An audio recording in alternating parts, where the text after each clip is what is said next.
We've all been exposed to all kinds of information on reincarnation. Even if it conflicts with some people's religion or system of belief, reincarnation cannot be just discounted as a fad. There's way too much evidence of people having past lives in order to just dismiss it off the bat. But what happens in that space between lives? Where do we go when we die and until we're reincarnated into our next life, whatever world or dimension that may be? In this episode, I'm going to share what we know about it.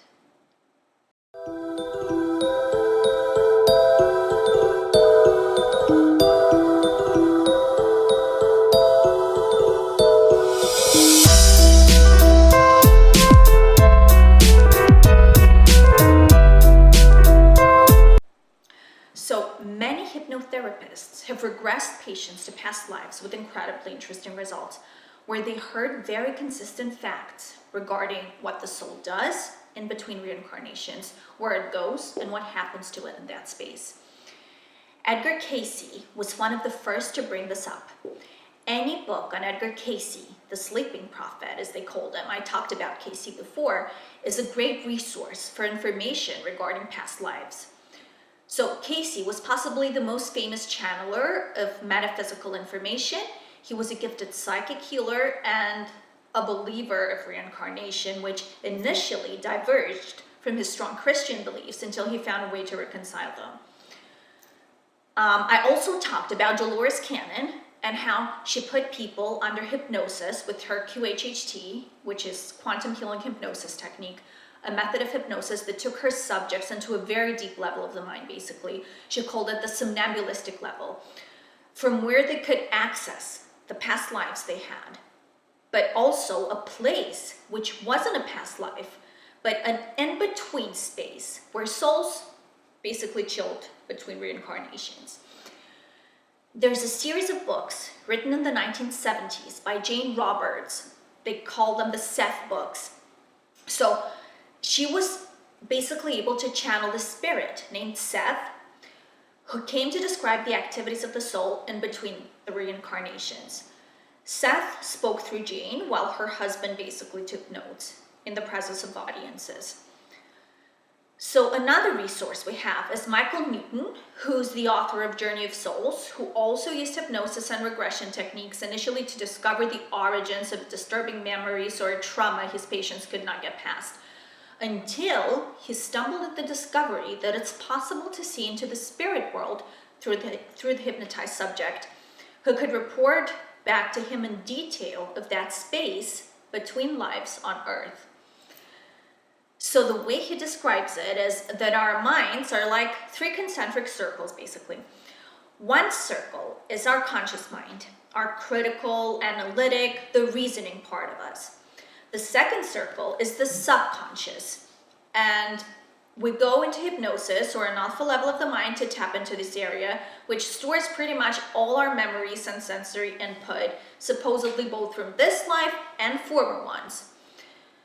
The third circle is the superconscious mind, where our highest self resides. This level basically has an overview of pretty much everything from all of our lives. All of Michael Newton's information comes from this oversoul, from this source. So one of the things that we know from this place is that each one of us belongs to a soul group. That means our loved ones, our friends, and the people that we have stronger connections with in one life possibly surround us in many of our lives. And we also hang out with them when we go into that place between lives.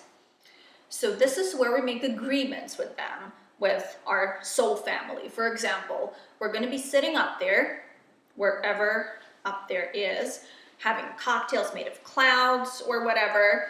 And one of us is going to be like, I'm starting to get bored up here. I think I'm going to pop down there to Earth and see what's shaking. Oh, and I also have this lesson that I need to learn and embody. And the other one is going to say, this sounds interesting. I'm going to come down with you and I'm going to meet you at the specific time at the specific place, and we're going to have this relationship, and I'm going to do this so you then learn this for example, humility, compassion, or whatever else. This is just an example, but you get the point. We each help each other out in our inner circle or our bigger soul family. So supposedly, when people die, they first float over and around their dead bodies, trying to get accustomed to the non-physical. They may be trying to touch solid objects or try to speak unsuccessfully. They feel like they're being pulled away from the place of death. But from the reports that we have, there is no fear involved. They experience a sense of freedom, a lightness, because they're not dense matter anymore, and there's bright light surrounding them, and the bright light is supposedly the unconditional love that comes from Source. So the soul begins to expand and move more freely. So the next thing that happens is the soul is propelled towards a place described as sparkling, glittery, infinite, majestic. Most often, the soul is met by guides or by loved ones who've passed and are still in this between dimensions place. And they're given information about the passing through dimensions and what's going on this level. So the guides are going to lead the soul further into the light, which is very comforting from the reports we have, because it's so much closer to Source, which is unconditional love and bliss. The teachings of Theosophy refer to the state under the Tibetan name of Devachan.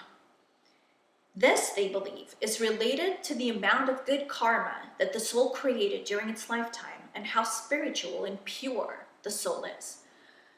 Some may not reincarnate until hundreds or even thousands of years have passed, while others may reincarnate within a matter of years. There is no hard and set rule according to Theosophy. So in this dimension, there's a lot of schooling. There's a lot of reviewing, gathering information, talking to guides, learning about how things in the universe work, and so on and so forth. Eventually, the soul is going to be motivated to start the process of reincarnation again. In this place, there's a major healing that takes place. The wounds of the past are integrated into unconditional love, and we become our whole selves again. So that's possibly where we feel the pull of giving a physical expression to our super identity again. The soul now has to decide first if it's ready for another physical life, the specific lessons it wants to undertake in order to help with its expansion, and then basically pick a place, pick its parents and the circumstances that it wants to go through so that it decides where it's going to incarnate. We make all these choices. The soul spiritual guides are there to help with this process, of course. Think of it like sitting in front of a movie screen and watching highlights of possible timelines, right? But of course, they can't see the ending because the three-dimensional world is based on free will. And there's no saying what's going to happen once you do come down into this dense physical world. You may decide differently, so timelines can change at a moment's notice. If a soul does come into a new life, they go through the veil of forgetfulness. That's what we call it. That's a precondition for coming into this world. But of course, we know that this is not always the case. For example, some children come into the world with memories from a previous life that are pretty solid. There are some people who do remember that they have lived before, and thousands of these cases have been found to be entirely accurate in the description of details, names, dates, and events from the past. Like the case of that 8-year-old boy who started remembering details from Lou Gehrig's life. I don't know if you've heard about it. There's a book about this. It's called, I think, The Boy Who Knew Too Much, where this 2-year-old started remembering all these incredible details about his previous life as the famous baseball player Lou Gehrig. It's really interesting.